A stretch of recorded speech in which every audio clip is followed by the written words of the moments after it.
ঘটনা হলো আমার বন্ধু আমার সারাদিন রিলস পাঠায়, আমিও বন্ধুরে সারাদিন রিলস পাঠাই, কিন্তু কেউ কেউ রিলস দেখি না। এমনি করে চলতেছে আমার জীবন।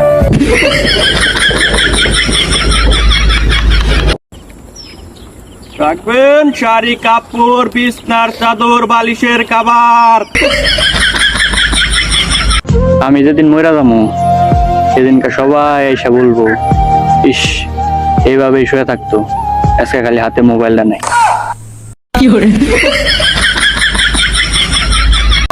না ঠিকঠাক পড়াশোনা করে ভালো রেজাল্ট করতে পারলাম না, আমি অনেক টাকার মালিক না, একটা ভালো কাজ করি না, একটা গার্লফ্রেন্ড আছে না, বাড়ির লোক সম্মান করে না, পাড়ায় কোনো সম্মান আছে।